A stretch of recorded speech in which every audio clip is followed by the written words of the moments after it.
that is the involvement of the myocardium as such in Kawasaki disease. And Dr. Suda will first discuss the role of 2D echocardiography for myocardial assessment, not coronary assessment, myocardial assessment, something which is not often highlighted. Mr. Chairman, ladies and gentlemen, I am pleased to speak on this subject at this session. Acute bronchitis due to Kawasaki disease can cause coronary artery lesion with short and long-term myocardial involvement. As you know, acute KD involved cardiac lesion selectively. Myocarditis with unconsciousness in the early days of acute phase occur in patients more than 4 years old. In a 5-year-old boy, his LVEF was decreased.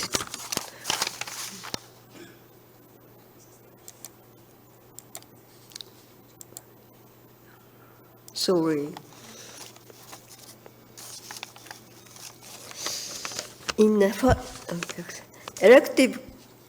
electrocardiogram showed tachycardia and ST depression of chest lead. The left ventricular ejection fraction improved within a week.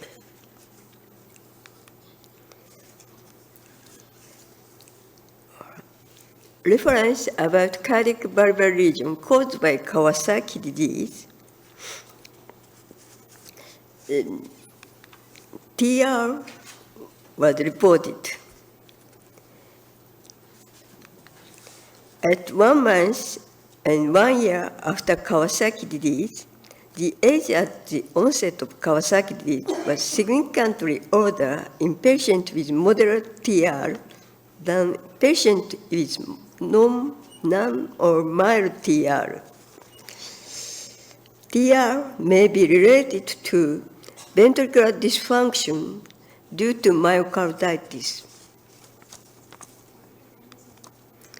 In the right period after KD, the outcome in patients after myocardial infarction is related to LVEF.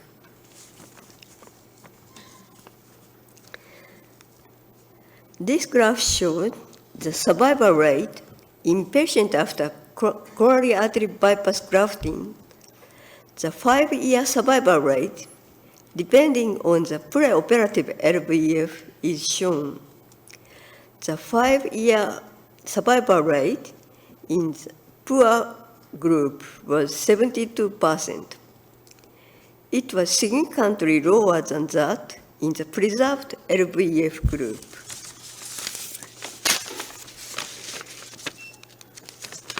I present the previous study use of two-dimensional SPECT tracking echocardiography.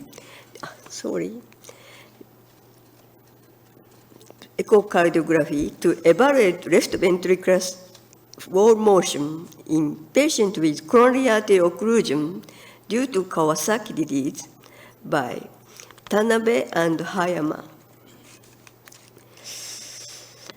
Background is two-dimensional SPECT tracking echocardiography, 2DST, is used to assess global and regional wall motion and dyschrony of the left ventricle.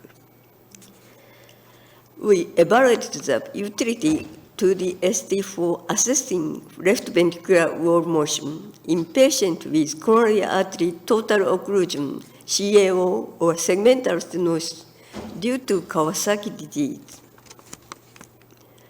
We reviewed the clinical features, 29 KD patients, male 21, female 8, with CAO who underwent 2DST in 2011.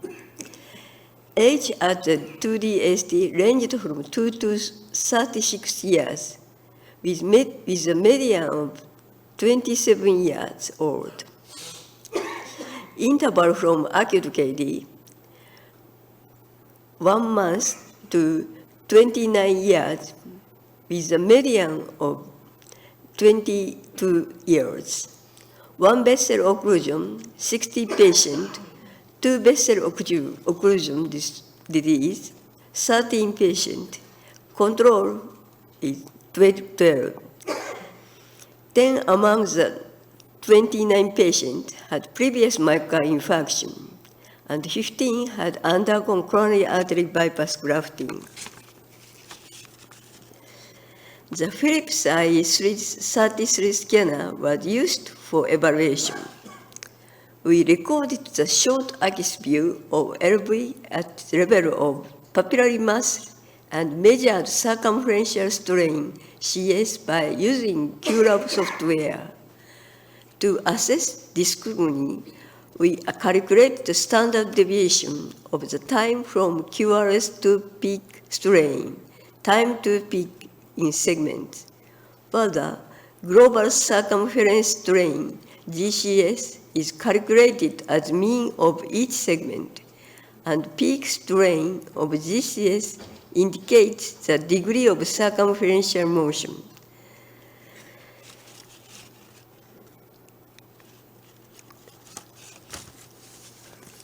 This picture shows the distribution of coronary arteries and myocardial segments.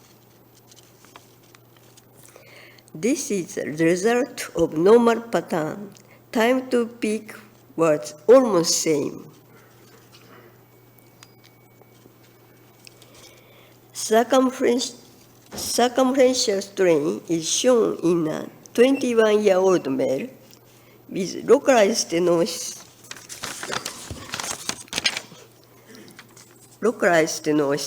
of the LAD.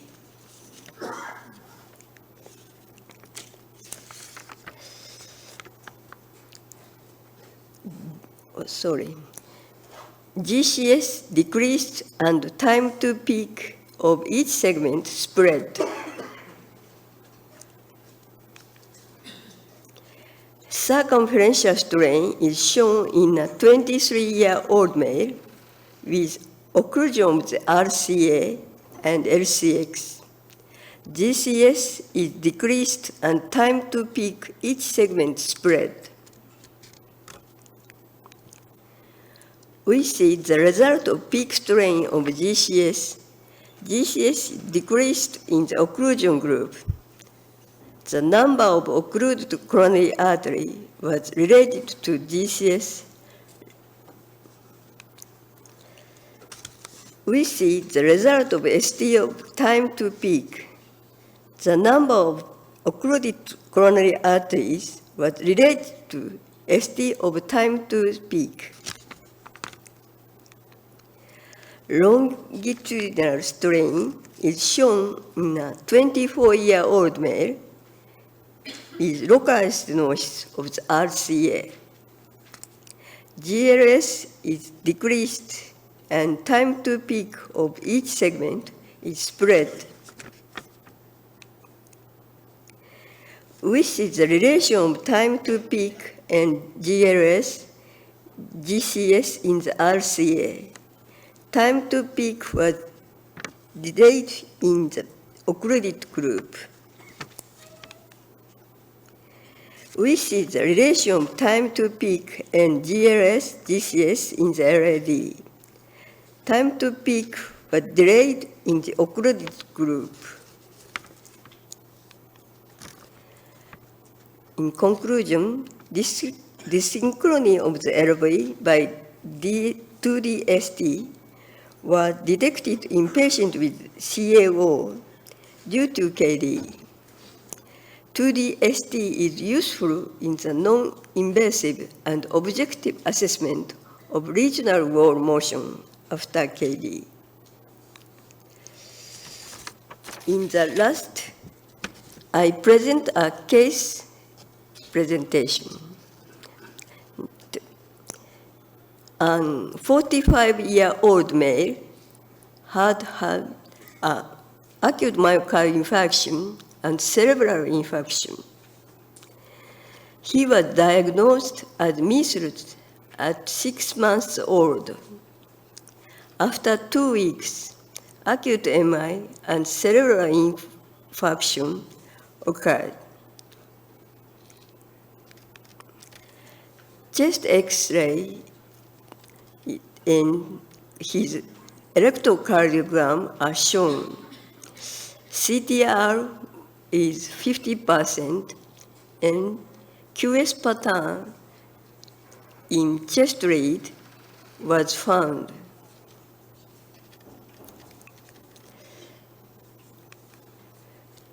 Two-dimensional echocardiography are shown.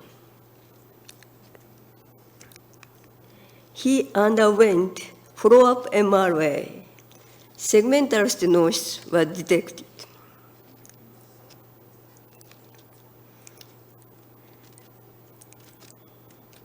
Accidentally, thrombus in the apex of left ventricle was detected.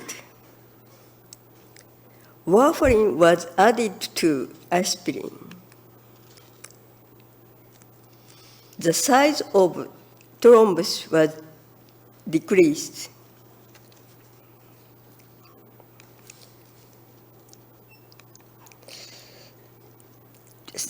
Thrombus was also small in two-dimensional echocardiography.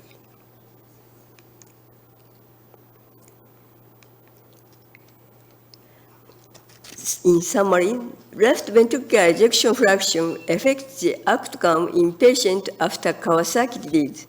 2D echocardiography is a convenient and useful method of myocardial assessment with improvement of equipment. Thank you for attention. Thank you, Dr. Suda. So, Dr. Suda's talk is now open for comments. Myocardial assessment is often not given the importance that it deserves, and especially when these echoes are done by a cardiologist who is not that familiar with Kawasaki disease. So if it is done by adult cardiologists, these are aspects which would generally not be covered. Dr. Dev. Study showed that it was done in patients of Kawasaki disease with sequelae like an aneurysm or stenosis. But what is your experience of this kind of strain analysis in KD patients without any coronary artery disease in the follow-up? And secondly, in the acute KD cases, Yeah. In 2D echocardiography. Yeah. cases of acute KD, Yeah. role of strain analysis or spectrometry. Yeah. Within 1 year, to 2 months and 6 months and 1 year. After that, each year until 5 years. Have you found abnormalities in the longitudinal or circumferential strain in children with KD without coronary artery disease? And in the previous study, Tanabe and Hayama, I don't know about that. Sorry. Thank you. Okay, thank you very much.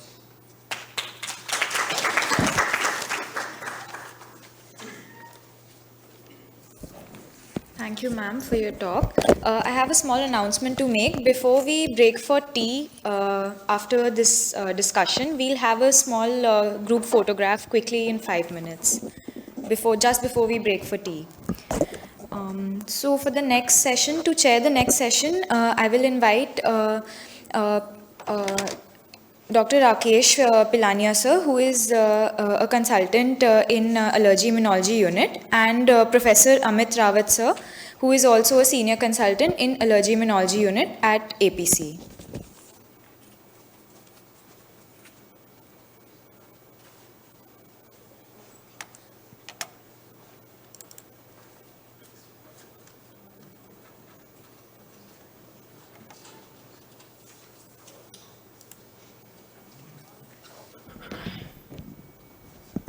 So for the next session, may I invite Dr. Johnson, Mayapakam Johnson. He is a consultant pediatric rheumatologist at Jawaharlal Nehru Institute of Medical Sciences, and these are past alumni, and he is speaking on the 2024 EHA scientific statement. What is the updates for us to remember? Johnson. Thank you, Chairperson, for your kind introduction. Today, I will be talking on the American Heart Association 2024 update on the diagnosis and the management of Kawasaki disease. So this update has recently been published in the month of November 2024. Previously, there was a scientific statement made by the American Heart Association in the year 2017. So after a gap of around 7 years, this update has been published. So what are the updates which they have made with this new scientific statement is the thing which I am going to talk in the coming few minutes. So Kawasaki as such is the leading cause of acute heart disease in children, particularly in developed countries, and nowadays we also realize that it may be the leading cause of acute heart disease in developing nations also. So they try to make some update regarding the diagnosis, various cardiac imaging modalities, and how we are going to manage in the long run a case of Kawasaki disease. As such, the diagnostic criteria remain unchanged. However, they made a very emphasis on regarding the early diagnosis of Kawasaki disease, which will really help in reducing the risk of coronary artery abnormalities. So Kawasaki disease diagnosis, we all know, fever for 5 or more days, along with 4 of the 5 clinical features. However, we should always try to make an early diagnosis, that is, by 4 days of fever, or if there is an expertise in this disease, then by 3 days of fever, particularly if the 4 clinical features are met out of those 5 clinical features. And when we suspect a case of Kawasaki disease, we don't have a diagnostic investigatory markers. However, we have to do complete hemogram, inflammatory markers like ESR and CRP, liver and kidney function tests, routine urine examination to look for pyuria, then ECG, and of course, echocardiography. Again, regarding the diagnostic criteria for incomplete Kawasaki disease, it remains unchanged. It's said that there has to be a prolonged unexplained fever. Along with that, there has to be 2 to 3 out of those 5 clinical features. And in infants, unexplained fever for at least 7 days, we have to think of Kawasaki disease. Along with these clinical features, if some of the investigatory finding, like high inflammatory markers with raised CRP and the raised ESR, with at least 3 of the following investigatory findings, then we should consider as a case of Kawasaki disease. So there has to be anemia, neutrophilic leukocytosis, thrombocytosis, hypoalbuminemia, raised ALT, and the pyuria. And when we do echo, we also can rely on the diagnosis of Kawasaki disease by doing the coronary artery, measuring the coronary artery dimensions. So if the Z score of the left anterior descending or the right coronary artery is more than or equal to 2.5, then we can think that this is a case of Kawasaki disease. Just stop. Okay. Or if other features which are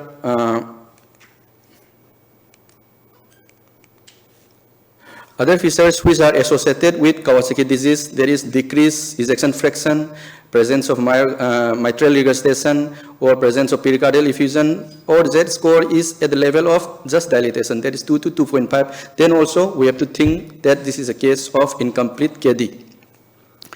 So all the cases of Kawasaki disease, we have to give intravenous immunoglobulin at 2 grams per kg over 8 to 12 hours, and we may go slower if there is a presence of shock or features of myocardial dysfunction. Along with that, we have to give aspirin at inflammatory dose. Nowadays, the moderate dose is more preferred as compared to the higher doses.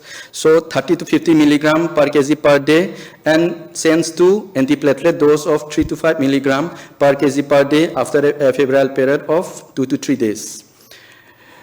But the real update is here.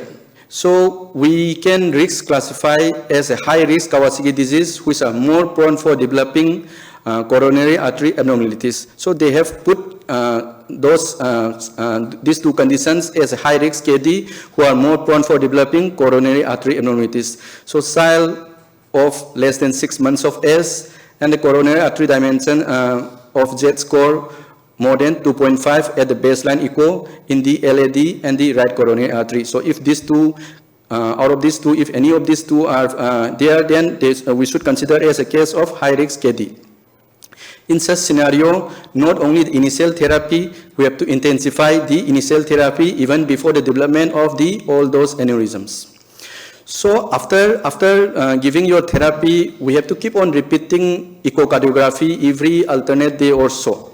And also look for reappearance of fever after 36 hours of IVIG treatment.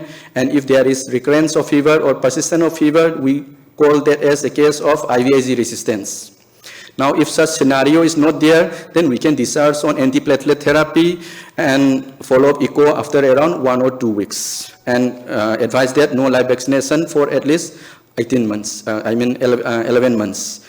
So how can we intensify the therapy, when there is a high-risk KD or in a scenario where there is IVIG resistance?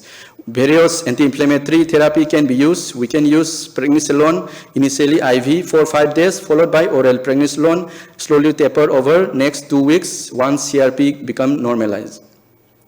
Either we can use methylprednisolone at intravenous formulation for 5 days, followed by oral prednisolone, and gradually taper over next 2 to 4 weeks. We can also use TNF inhibitors, infliximab, at a dose of 10 mg per kg, or another TNF inhibitors, that is etanercept, can also be used. So any of these four anti-inflammatory therapy can be used for intensification of the therapy or for IVIG resistant cases. There may be some scenarios where even after intensifications or even after giving IVIG, your coronaries keep on dilating or fever is not subsiding. In such scenario, we may use cyclosporin, anakinra, IL-1 antagonist, or second dose of IVIG, or sometimes, or very rarely, we may use cyclophosphamide. So along with those anti-inflammatory therapy, we have to use antiplatelet therapy. Now, giving antiplatelet therapy depends upon the size of the aneurysm. So for small aneurysm, single antiplatelet therapy with low dose aspirin is enough, while for medium aneurysm, we can consider using dual antiplatelet therapy, that is low dose aspirin along with clopidogrel.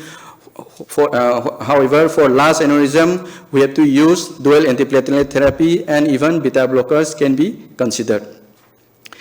Then we all know that in patients with large aneurysms, there is always a risk of thrombosis, both in acute as well as in chronic phases. So we have to use some anticoagulants. So we have been using warfarin or low molecular weight heparin for this, and warfarin as such very difficult to monitor and very difficult to maintain the INR at 2 to 3, particularly in infants, lots of food and drug interactions. And low molecular weight heparin, we have to give in 2 doses subcutaneously, so very cumbersome for a pediatric patient. So it has come a long way, and we know that direct-acting oral anticoagulants, that is DOACs, they have low risks of bleeding and also low risks of thrombosis. And we don't need to monitor much when we use DOACs. And there is also few drug and the food interactions. So there has been various studies regarding the drugs in pediatric cardiac disease, edoxaban. There is also use of apixaban, and they found that there is no such adverse effects of bleeding, and thrombosis was also well prevented by using the drugs as anticoagulant therapy in pediatric cardiac disease. So this is also recommended as an alternative to the previous low molecular weight heparin or warfarin in the case of Kawasaki disease. And in 2 scenarios, we are going to use anticoagulant therapy. The first one is the large or giant aneurysms, which is still persisting or is currently present. And in the second scenario, we can consider using anticoagulant, that is the large or giant aneurysms, which has regressed up to the medium aneurysms. So these 2 conditions we can consider consider using anticoagulant. But if the large or giant aneurysm had regressed to the small aneurysm, then we have to stop using anticoagulant therapy. What about statins? They also, we all know that statins is an antioxidant and also have some anti-inflammatory effects, and so it promotes endothelial cell homeostasis and blocks endothelial to mesenchymal transitions. However, the use of statins, there is no such RCT regarding the use of these medications in acute phase to improve the clinical outcomes. So there was a phase 2 trial of atorvastatin used in acute Kawasaki disease, and they found that there is no such adverse effect, and the pediatric patients are well tolerated. However, the complete guideline regarding when to use, what to use, it has not been set in this update yet. Then coming to the long-term management, we know particularly the giant aneurysm patients with Kawasaki disease, they need a long-term surveillance. So we have been using echocardiography as the primary non-invasive method, and it has been already been emphasized by our previous speakers that we have to use the same Z-score equation, same Z-score classifications for the follow-up of our patients. The new thing which is really coming up for the long-term management is the use of coronary CT angiography. The advantage of using this coronary CT angiography is that they are able to detect both the proximal as well as the distal coronary artery abnormalities, and they will be very clearly able to detect the thrombus in the coronary vessels, and also it can also be used in acute coronary syndrome. Another mode of imaging is the cardiac MRI, where there is no exposure to radiation, and we can really evaluate the cardiac function using cardiac MRI, and tissue characterization is better as compared to coronary CT angiography. And lastly, the invasive angiography can also be used for the long-term management or long-term follow-up, but this as being an invasive thing, we have to use only when there is a when we consider doing percutaneous revascularizations.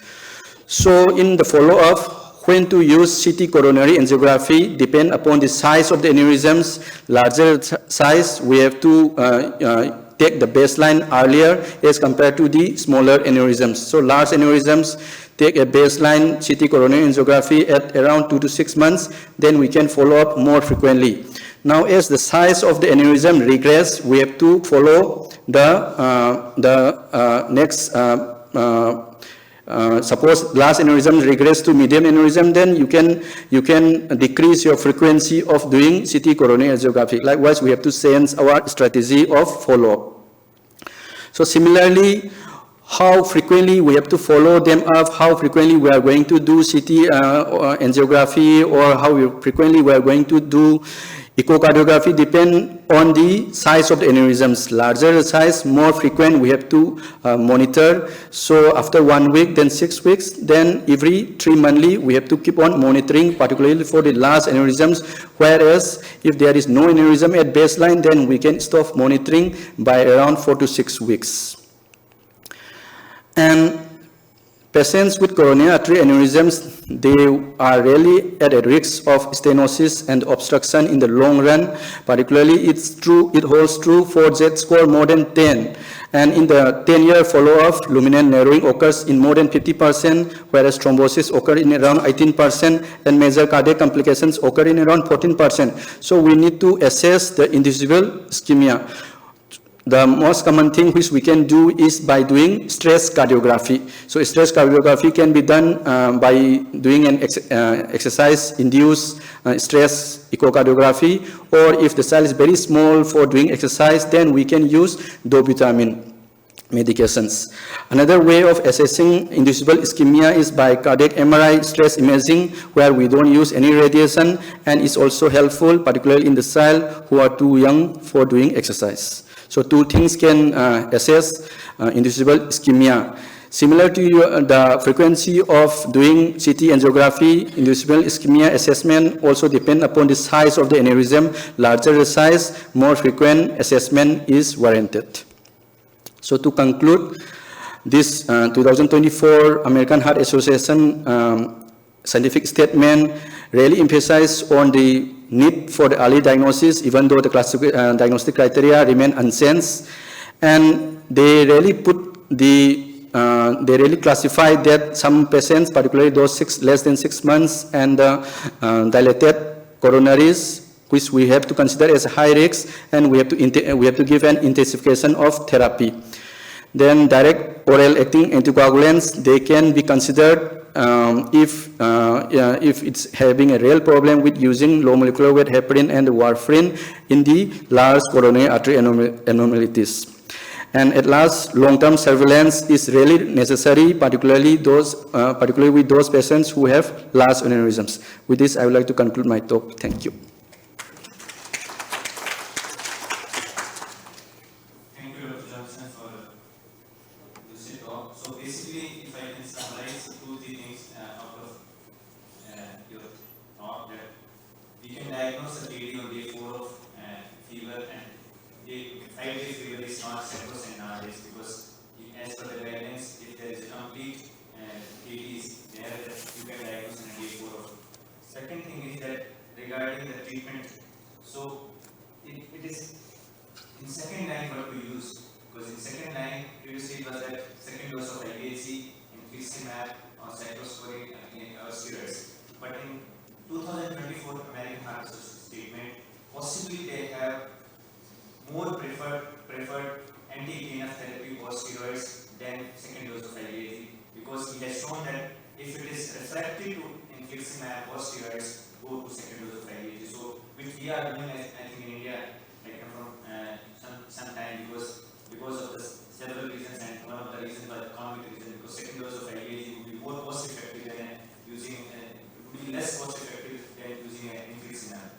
And third thing is, if I can take from this statement, is that CT coronary angiography, they have given a weightage, and first time they told that CT coronary angiography should be used more frequently, and they have talked about the distal coronary aneurysms in this aspect. So that if there are any comments or questions, we can take one or two.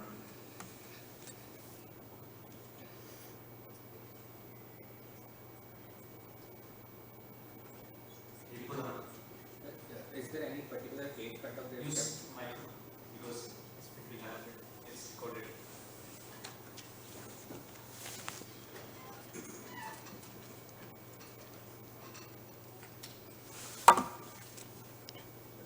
Is there any particular age cut of death cap for the use of drugs in the patients of cardiac disease?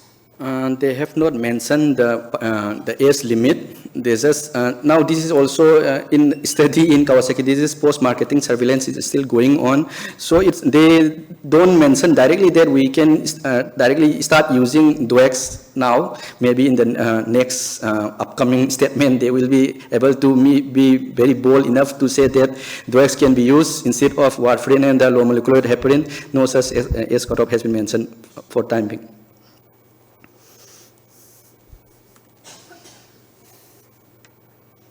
Thank you, Dr. Johnson. Thank you.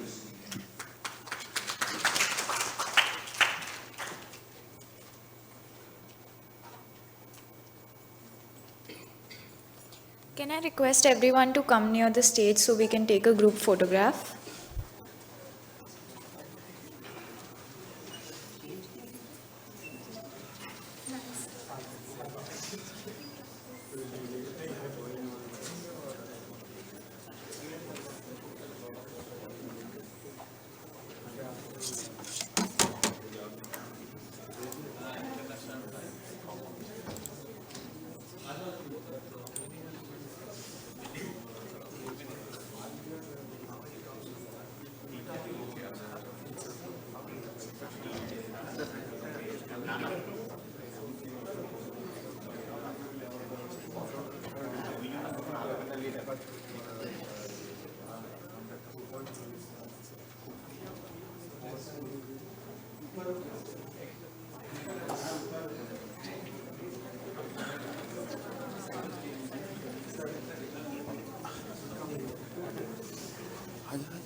आप देखना ये chairs हैं आगे की।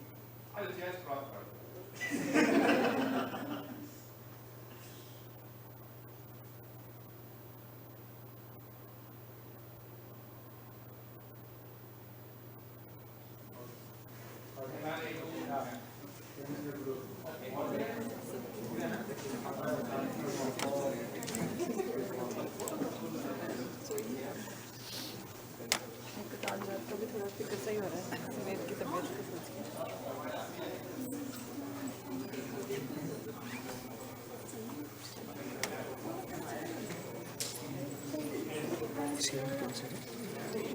इनका ये है। Sir का हाँ, सर उनका।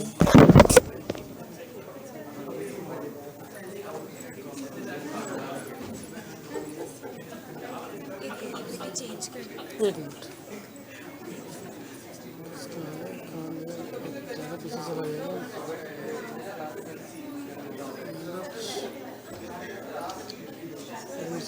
डॉक्टर अमन गुप्ता वाला है।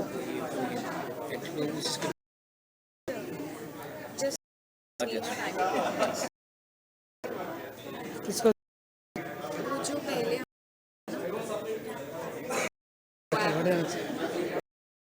डोएक्ने डाला था जो नाम नाम किसका है? अविनाश सर का है। अविनाश सर अच्छा है, मैंने इसको मैंने उसको हटा I think the better one इसको कर दूँ कॉपी। नहीं है मेरा तो इसमें है। ये किसका है अभी? चेंज करनी है ना सर तो ये खड़े हैं नहीं इनके। मेरा नाम अच्छा अमन है। सॉरी आप तो सॉरी अविनाश ये है ना सर पहले ये था। लगाना है। अच्छा अरे उन्होंने चेंज किया हुआ है। सर डॉक्टर अविनाश तो है, मैं भी कहाँ करूँ। अच्छा, आप दे दो पहले आपको। तो कहाँ पंचकुला में है ना? अच्छा लगा। ये पीस उनकी प्रेजेंट वो है एक